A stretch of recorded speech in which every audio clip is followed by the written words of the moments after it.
Well, good morning, everyone. And for those of you that are just getting here, thank you for coming during the rainstorm outside. This is day 2 of the Nest Summit, and I am so pleased to introduce this panel about clean energy, because clean energy grows the economy, creates jobs, and also lifts the local economy. So joining me now, we have Pat Johnson, the Vice President and Deputy Project Director, and Doug Perkins, Project Director of Community Offshore Wind. So let's give them a round of applause.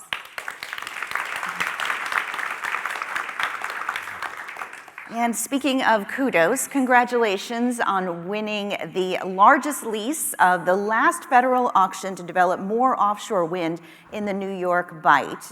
Doug, what is Community Offshore Wind, and what does this opportunity mean to you? So Community Offshore Wind is a joint venture partnership between RWE Renewables and National Grid. It was formed more than a year ago with the purpose of delivering clean offshore wind energy into the Northeast. We did that by participating in the February lease auction that the Bureau of Ocean Energy Management held. And we were successful in securing the largest lease. So it's about 125,000 acres. It is located about 50 miles, more than 50 miles south of Long Island. More than 30 miles east of New Jersey. And for context, a lease area of this size, we think, can support about a little more than 3 gigawatts of energy capacity. So it's more than a million homes, or by Pat's estimate, about 25% of New York City's energy needs. That is impressive. That's a large amount. Yeah, and then so what this means in the Northeast. It's projects like ours and other winners in this auction that will help the states of New York and New Jersey meet their offshore wind and clean energy targets. So New York has a target of 9 gigawatts by 2035, and I think just yesterday New Jersey announced that they're increasing their targets to 11 gigawatts by 2040. And then I think, No, that's really interesting. I wanted to get more into that relationship, Pat, if you can describe it, between clean energy infrastructure development and community investment. So how do the two work together? Sure. Well, our project's not going to be built in a vacuum. It's going to be built in communities and for communities. It's, as Doug said, we're going to be out in the ocean impacting communities there and also on shore. And we want to make sure that those communities are heard and their interests are represented as we develop our project, as that's a responsible thing to do as a developer.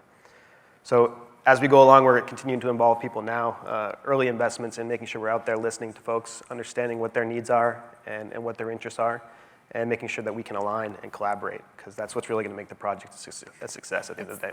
Yeah, that's really a great point. Doug, can you talk more about that specifically in the Northeast, how this is all playing out within the community there? Yeah, for sure. So, it's very early days yet in our development. We just won our lease. We're getting the project off the ground. So we're still years away from the really substantial and transformative investments in manufacturing and related jobs that come with the construction operations of our wind farms. But it's been a key focus for our team to identify the more tangible and immediate opportunities for us to have positive impacts in our communities. So. Just in the last few months, we have participated in a number of volunteer opportunities. So we've participated with the Island Harvest Food Bank, so a hunger relief organization focused also on food reduction, beach cleanup events in Queens and on Long Island. We are sponsoring a women minority-owned businesses to participate in a supply chain training program that's hosted by the Business Network for Offshore Wind called Foundation to Blade. One that I'm particularly I would say proud of, but one that really was close to my heart was our work with the Downstate YMCA to sponsor and provide financial assistance to families in need for swim lessons. And then also just, a lot of work with workforce training facilities and potential partnerships to identify opportunities for us to collaborate. It sounds like a wide scope and that you're taking on, which is great. If we can, Pat, if you could talk a little bit about the stakeholders, because it's a very large base at this level. So how does this come into play with the level of infrastructure that we're talking about when you're looking at it in this point of a new venture and also balancing local needs as well? Sure. So we are a new joint venture, but we're not new, the stakeholders involved. So RWE has been around for a little while and has very strong relationships across Northeast, and National Grid, my company, has been around for decades. So we know the landscape at the JV, and we're leveraging those relationships as we go forward. The key really is making sure people understand who Community Offshore Wind is, because we're new, and that's the new entity. So we're out there teaching, letting people know who we are, what we stand for, let them know they can trust us to build a project that's going to reflect their interests and the benefits of their communities. And that's what we're out there doing now, so listening and engaging with folks, as Doug just highlighted. That's really interesting. And speaking of engagement and becoming part of the community, another important focus will be what kind of workforce can you create? And not just for the short term, and obviously in the short term you'll have jobs, but how are you planning on investing in careers in terms of a pipeline for jobs now and then jobs into the future? Take it. So I think a couple ways. I think it's really, it is essential for our project and a project like ours to ensure that we're making the investments now to ensure that there is that diverse and equitable workforce for the future. There are a few ways we would go about this. So one, identifying and removing the barriers to entry. And then also on kind of education and exposure to offshore wind jobs. So, what I mean by the barriers to entry, thinking about the YMCA and the swim lessons. So it's something that is, the ability to swim is, pretty obvious, but it's often overlooked as well, that this sort of comfort and ability to swim safely is an essential part of many offshore wind jobs. And so if we can identify and make those early investments to remove that as a potential means or hindrance of entering this workforce, it's really important. And then on the side of education and exposure, getting in schools, early education, also into high school, by sponsoring STEM programs, for example. So there's an activity called KidWind, where we sponsor the provision of offshore wind related learning kits and also participate in classes with kids to introduce them to that work, to that opportunity. Pat, can you add anything to that in terms of how you see things going on in the future with, right now there is nice buzz going on about renewables, but do you foresee that to grow and the interest to grow in young people where you'll be able to accommodate more jobs going forward? I'm sure, yeah. I mean, the industry's just starting in a lot of ways. There's going to be a lot of opportunities, so a lot of what we're doing is making sure people know there's going to be opportunities in reference to Doug's point around the swim lessons, making sure people don't have those barriers to entry so they can come in and join the workforce as it emerges. You mentioned STEM and studying science. Can you talk a little bit more about the science and technology angle? I think that it is so new, and we know that the Northeast, especially well offshore, there's strong winds that can bring about wind energy. But I'm just curious if you could just dive a little deeper into that in terms of why the Northeast? Why is this Bight so valuable that there was an auction for it? And what people need to know about what the value is that it can create, I guess. Mm-hmm. I mean, the wind resource is huge. In addition, there's the shallow shelf, so the water's at the right depth it's basically ideal conditions for offshore wind. And offshore wind's a very mature industry elsewhere in the world, particularly in the UK, but in the US it's new and nascent. But there's an opportunity for it to grow a lot because of the benefits it can bring. It can deliver clean power, which is in high demand, to load centers, where it's upstream, big areas of usage essentially in New York City and along the coast. Where it's going to be really valuable, and it's actually hard to reach those areas with renewable power because of the needs for space for renewable onshore and having to get that power to where it's used and useful. It's not an easy exercise. So that's why offshore makes so much sense. Yeah. That is interesting. In yesterday's panel, we were also talking about the challenges with battery storage. Can you talk about that, Doug? Is that a challenge, that like how you're going to be storing in terms of storing? Well, I think with renewables, or as we change to a different energy mix, battery storage is one of the components that will really help enable continued growth. I mean, it is a change in the system, but it's not so much a challenge as much as it is an opportunity. And like Pat said, for the coastal states where you have a greater population density, you have large cities with a lot of energy demands, the way to get to the cleaner grid of the future is through energy sources like offshore wind. That's a great point. And you both come from legacy companies, so you have a vast amount of experience in this area, particularly into large-scale infrastructure projects. How do your activities and values align with those parent companies in this new venture? Yeah, I'll give it a go. It was a pretty easy exercise because there's so much overlap between the core values of our parent organizations. I mean, I think being good neighbors and long-term participants in the communities that our projects and our companies have been in for many years is, like I say, it's essential. So I know for RWE, which is a bit newer company to a lot of folks in the States, we have over 30 projects in 9 states, and they're primarily in rural areas. And so in these areas where, one of the larger employers and a large proportion of the tax base that goes into these local counties and Texas, Oklahoma, what have you. So it's a great opportunity in those areas. And I think just some of the sorts of kind of events and initiatives that we participate in. Just thinking in these areas, just around COVID, for example, one, we had a lot of essential workers that worked throughout to keep the power on, but we were also just incredibly active with local organizations in these areas around food security, lots of food pantries, efforts with first responders, services for seniors that we're dealing with isolation issues, and I think it's especially in these rural communities, we're an essential part of the fabric for our technicians and just employees.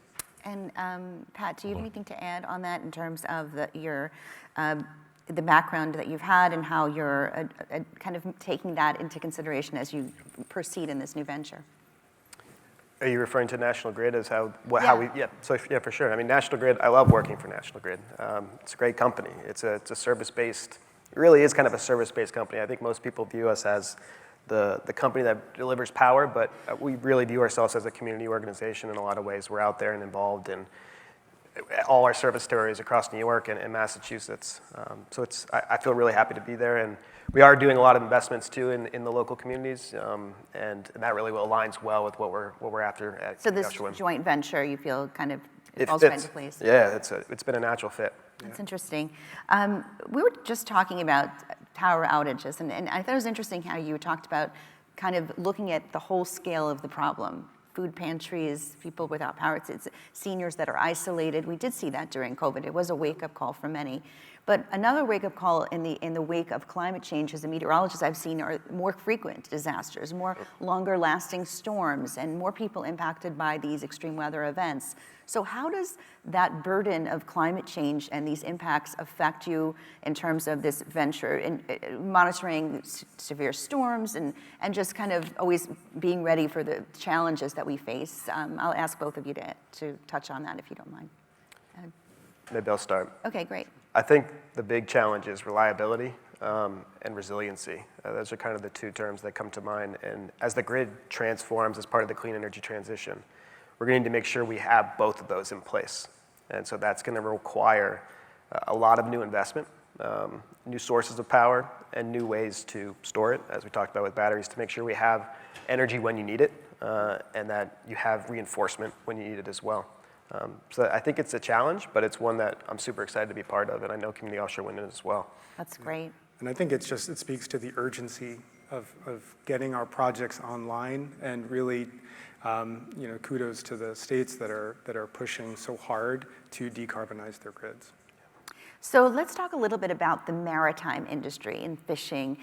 This group is very vocal about their concerns when it comes to wind energy, but I know that you're in communication with those communities and hearing their voices. So I'd like to hear, and really in two parts, how you're reaching out and kind of getting feedback and communicating with them, and also going forward as this new venture gets going, how you plan to coexist, how you plan to keep everything going where it is the type of feedback that you'll continue to get and receive and work with them. Doug, would you like to start on that? Sure. I mean, we recognized the absolute critical importance of stakeholder engagement with fisheries communities. So there's a lot of fishing activity in and around the New York Bight. And it's a regional, fishery. So there's the scallop fishery, the clam fishery, and this is fishing communities based from North Carolina up through Massachusetts. So it's a regional discussion. And so we, as Community Offshore Wind, recognize this importance, and we built kind of the best in the industry fisheries team that represented kind of all aspects of the fishing community. So we have our fisheries team has something like over 60 years combined experience of commercial fishing, recreational fishing, all the way up through 2 former chairs of fishery management council. So on the more the regulatory side, they bring with them just really long-lasting relationships with a lot of trust, and that was essential because in order to shape and design our project in a way that enables coexistence, we need that trust, that two-way flow of information in order to bring in their concerns and not just have that sense that, oh, we can't share this information, but rather we know that we can trust you and work with you to design the project that allows this long-term good neighbor coexistence. That sounds like you've already got a head start on some of that. Yeah, we started before the lease auction. We recognize the importance of this from the very beginning. And Pat, what is your opinion on that, with dealing with that maritime fishing industry and their concerns? I mean, Doug hit it. It's absolutely critical, and we're all over it. I mean, that is a critical community that we want to make sure we're supporting and working with as we get the project designed. We've already, as Doug said, we talked to the scallop and the surf clam fisheries to make sure that we can collaborate and figure out how to coexist within our lease area even now as we get ready to start doing site investigation. So we're actively talking with them and bouncing ideas off each other to come up with solutions that work for everybody. That's really great. Looking at this on a larger scale, there's been a lot in the news lately about renewables and a lot of excitement specifically about wind energy. So I think that globally and nationally, many are going to be looking towards this project as an example. How are they doing it? Is it working? What can we learn from that? How do you feel about having that responsibility of kind of being an example that many others will be looking to possibly emulate? Does that put a little more weight on your shoulders? And do you find that you're already getting interest from other parts of the country asking questions? And I'd love to hear how that's kind of unfolding right now, Doug. Yeah, I'll give that a go. So I don't look at it as a burden. I mean, I think that it's the benefit of the teams that we have. We have, as RWE, we're a global leader in offshore wind, so we're the global number 2. We have full experience over 20 years, over 20 very large-scale projects in Europe, and we're bringing that to the U.S. that marries up with our onshore business, where we've been active for more than 15 years. And with National Grid, we have a partner that is supremely experienced in both the Northeast, but also in this other technical aspect, this high-voltage direct current transmission systems, which is an essential part for connecting the amount of offshore wind into the Northeast, and they're global leaders. So, I mean, I'm super proud. I don't feel a burden at all. If anything, it's super exciting to be part of the offshore wind industry as it's really starting to grow, and to have the largest project out there. It's just, we have a great opportunity to really do a lot of good for a lot of people. And National Grid, you're definitely having that interest with different parts of the country, different regions. And we were talking about that yesterday, that could perhaps emulate a project like this. Pat, are you talking to people in other parts of the country about this and maybe their interest in, like the Gulf Coast, for example, and creating something similar? To be honest, I'm so focused on our project in the York Bight, I'm not doing a lot of that. But You might get that soon. yeah, it could happen. I'm not saying no, Yeah. but we're super focused on the great. project at hand. Yeah, for us in Community Offshore Thank you. Wind, we're really focused on New York and New Jersey and our lease in the New York Bight. So you're very excited, I'm sure, to get started on that. That's great. Well, let's also talk about the lifespan. I'm curious about the timeline and how you anticipate this will play out. Historically, we look at a project like this in terms of 30 years. So if we could just sort of walk everyone through the lifespan, that would be terrific. Sure. The project's supposed to go online in 2030. That's our estimated time, and it will be around over 30 years for the design life of the turbine, and that aligns with what the lease allows us to do. So we're allowed to operate for 33 years, and we have an option to potentially extend that further. There could be so that's 2063s, 26 in that realm, which is a very long time away, but it gives us an opportunity to deliver clean energy for quite a while, which is super exciting. I think after that period, we'll either be decommissioning, which is, so we'll submit a decommissioning plan to BOEM, which is the agency regulating our project, in 2024. And so we'll have a plan in place to decommission, but we'll also be continuing to explore what it would look like to repurpose some of the assets out there. And under the decommission plan, we'll make sure as much of the facility as possible can be recycled. And I know RWE is a leader in this space. They just had the first recyclable blades for an offshore wind farm deployed over in Germany. Yeah, I mean, wow. the bulk of an offshore wind facility is recyclable. The Yeah. challenge with wind turbines historically were in the blades, which included resins and stuff that was not easy.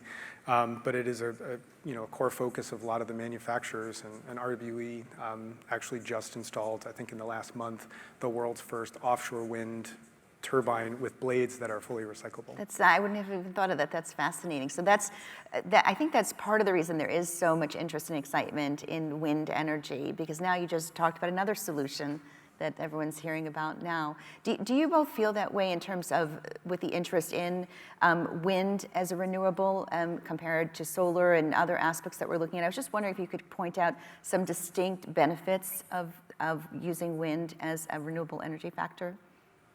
I'm sure you could, Doug. I've been working in wind for the last 12 years, in onshore wind before moving to offshore. And one, I love it. I'm really happy to be where I am now, especially in offshore. I think one of the differences is really the time of day that it produces energy. So it can be really complementary to some of the other renewable technologies like solar. So you have in certain regions where you produce a little bit more higher wind speeds at night, and then when the sun's not out, and so then you have the solar that comes in the following day that ramps up as wind ramps down. So it's really a complementary renewable source. Yeah, I agree, and it fits also because storing energy is super hard. It's not something that's easy to do, and it's expensive. So having that complement really does help if you want to get to high renewable penetrations in these markets in the Northeast. It's really the only way to do it. Well, as someone who predicts the weather, I know that sometimes the winds can shift and can change. Yep. How are you managing to kind of keep yourselves nimble with things like that? When we have a storm approaching, the winds might pick up, things like that. I'm just curious, what's the best way that you're finding is staying on top of the changing weather?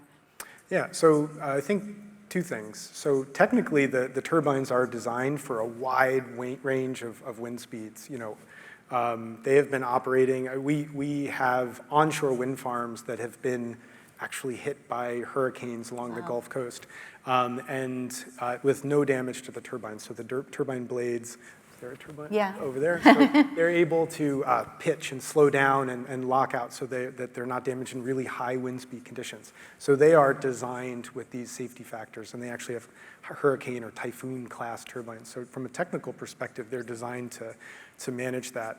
But then the other thing is long-term weather. So it's changing. We know that, and so these go into our analyses. So we study the meteorological conditions out in our projects and wind projects for a long time, and then we look at that in a 20, 30-year model. So we have a view of what may happen over time, and we design accordingly. That is such a good point, because climate science and prediction has improved so much, especially looking at long-range models. So you have a much better focus even than I know from my career. Like 10 years ago, it's just you have a much better, higher accuracy potential. So that does help, I agree. And Pat, in terms of dealing, well, you're dealing with National Grid with all types of weather events that could cause outages, but now with your focus on wind, is there anything from your background and experience that you think that kind of brings insight into dealing with this renewable? Was working in renewables something that you were particularly interested in even before this venture started? Oh yeah, for sure. I mean, I come from an environmental background. I used to be an ornithologist, so I studied birds professionally for a number of years. So I'm deeply passionate about the world and nature at large. So renewables was a nice area for me to make a big difference. Yeah, I've always been interested in it. And National Grid has a ton of expertise, as Doug said, in HVDC, which is really an essential component of any renewable project going forward, especially in the offshore space. It allows us to transfer large amounts of renewables into different areas, like New York City or into New Jersey. It sounds like an incredible project, and the Nest Summit, we're glad to be part of it and kind of hearing all about this for the first time for many people in the audience. So I thank you both so much for joining me on this panel. Doug and Pat, best of luck, and let's give them a round of applause. Thank you. Fascinating. Thank you. Thank you.